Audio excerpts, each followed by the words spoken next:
And I want to thank everyone who had me join this panel, because it's been very educational, and so little is known about the war in Yemen in the United States. There is just so little known about it. And I'm going to frame my brief remarks in talking about how we can go about taking on the responsibility of explaining this war to our friends, to our neighbors, to our coworkers, because there is so much misinformation and confusion about it in the country. I mean, in the United States, I'm sure in the UK as well, average people on the street just have no idea what is going on in Yemen. And when they think they know what's going on in Yemen, they're even more misinformed than if they didn't know. And in the United States right now, there are big political divisions. Folks saw what happened on January 6th and the attack on the US Capitol. Because of that, there are big divisions. And we really have overall roughly two narratives going out about the war in Yemen. And both of these narratives, one from the more liberal wing of the American ruling class, one from the more conservative, or I guess I should say neoconservative wing of the American ruling class. And both of these narratives are completely and utterly false.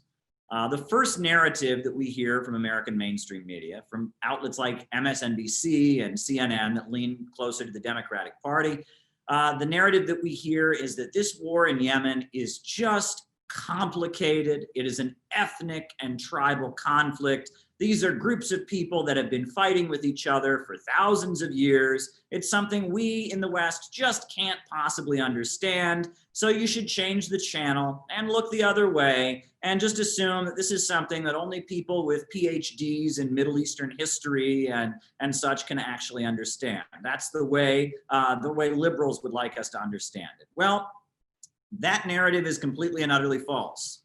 If people in the United States can understand an event called the American Revolution, then they can understand what is happening in Yemen. The people of Yemen, a country that is very poor, is fighting for its national liberation. It doesn't want a foreign king and a foreign regime to dominate their country and keep it economically destitute. They are fighting for their national liberation. It's quite interesting that often one fact that is obscured by American media, when they'll talk about the Houthis and Ansar Allah, one thing that they won't talk about is their logo. You very rarely will see the logo of the Ansar Allah movement. And if you look at the logo of the Ansar Allah movement, it has a hand representing the hand of God. It has a gun representing the right to armed self-defense, something that many Americans very strongly feel is important. But there's also one item on the logo that is very important in understanding this war, and that is a shaft of wheat. If you look at the logo of Ansar Allah, it has a shaft of wheat. And the reason that their logo has a shaft of wheat on it is because that shaft of wheat represents economic development.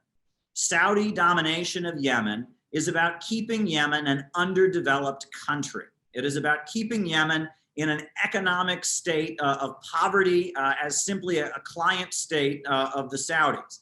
And what the revolutionary movement in Yemen is fighting for is breaking those chains and allowing Yemen to build up its own economy and develop. There was a BBC interview where they interviewed a leader of the Ansar Allah movement, and he said that not only do they study the Islamic Revolution of Iran, that they also study what is happening in Venezuela with Bolivarian socialism, and that they are inspired by many different revolutionary movements around the world, because ultimately what this war is about Yemeni people and the Yemeni nation struggling to rise out of poverty and to develop its own economy. And that's the basis of this. So that liberal narrative that it's too complicated to understand is completely and utterly wrong. It is a nation fighting for its independence.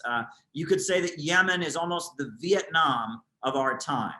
Now, the second narrative that we get, and this is from more neoconservative leaning outlets. You get this from Fox News in particular. You get this from the Wall Street Journal and outlets associated with Rupert Murdoch and more explicitly neoconservative elements, is they don't say it's too complicated to understand.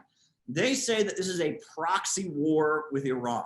That is their narrative. They say, well, this isn't really about Yemen. This is Iran trying to take over Yemen. This is an Iranian conspiracy to start a war. So we have to fight Iran in Yemen. And that narrative is also completely and utterly false. But it's quite interesting if you draw a historical parallel, because it forces me to think about a time in US history. You know, you go back to the 1950s, 1954, you had an event called the Montgomery bus boycott, where the African-American community was mobilizing in the thousands against Jim Crow segregation and protesting. And what did American media say about the massive protests that were happening in the US South?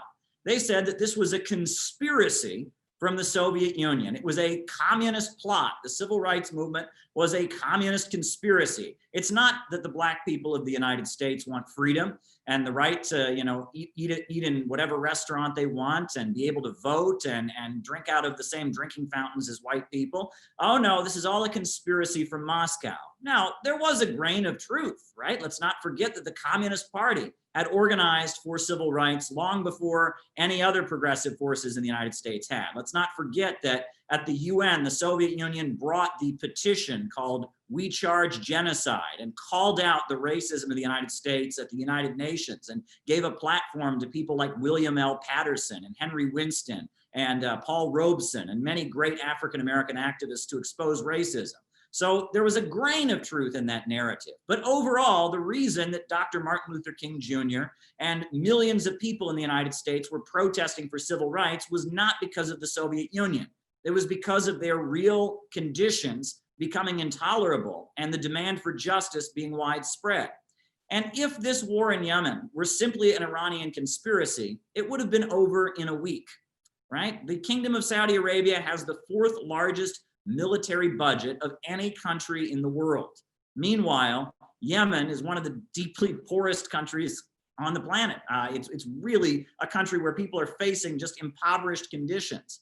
And the fact that the people of Yemen have continued to fight against the largest military budget, the fourth largest military budget in the world, and completely continued to withstand this criminal blockade that has prevented them from getting medicine and supplies. The fact that they have held out so long and continued to resist as just, you know, mass deaths of malnutrition, bombing of civilian infrastructure. The fact that in face of all of this, they have continued to resist is about as much of a solid proof that this is not a conspiracy from Iran that could ever be. If there was not widespread support for the national liberation movement of the people of Yemen, then this war would certainly not have continued so long. I'm forced to think of a very important quotation from Mao Zedong, the founder of the Chinese Revolution. In one of his last statements that was delivered, he said that the people of a small country can surely defeat aggression by a big country. This is a law of history, but only if they dare to rise in struggle. And those words just ring in my ears every time I think about the conflict in Yemen, because this is the people of a small country facing aggression by a big country, but rising in struggle and resisting. And this law of history that Mao Zedong talked about seems to be very well alive. I will just conclude by saying that in 2015, after this war had just started, I had the honor and the privilege of accompanying the Red Crescent Society of the Islamic Republic of Iran on a ship to try and deliver humanitarian aid to the people of Yemen. And for me, as someone from the United States, this was a life-changing experience. I spent 13 days on that ship. We had all kinds of wheat and all kinds of medical supplies. We had surgeons on board. We had technicians of an operating theater. And it was a purely humanitarian mission by the Red Crescent Society. And we were unable to reach the port of Hodeidah in 2015 because the port of Hodeidah was bombed 8 times on the day we were chartered to arrive. I was bombed 8 times, and to prevent this humanitarian mission from arriving, they murdered basically a number of dock workers, a number of medical students. They bombed the medical university in Hodeidah, and we were forced to turn our ship around And we had to go then to Djibouti, and we handed over our medical supplies and our food relief to the United Nations Relief Works Agency. And we assume that aid was delivered, but we really don't know. There's a lot of distrust for the United Nations Relief Works Agency and such. But it was a crime against humanity. You cannot block humanitarian aid from being delivered. And they tried to spread lies. In the media, they claimed that there were weapons on board our ship, and this was somehow an effort to deliver weapons. Well, when the United Nations Relief Works Agency inspected our ship, they saw that there were no weapons on the ship. We were not engaging in any kind of military operation. We were simply trying to deliver humanitarian aid, but the Saudis prevented it and murdered people to prevent that aid from being delivered. And what happened, while it was certainly well known throughout the Middle East, it was not widely known. It was reported on a little bit in American media, but it got very little coverage. The fact that a humanitarian mission with citizens, not just me from the United States, there was a German citizen on board, there was a French citizen on board, there were a number of Iranians on board, that we were prevented from delivering humanitarian aid.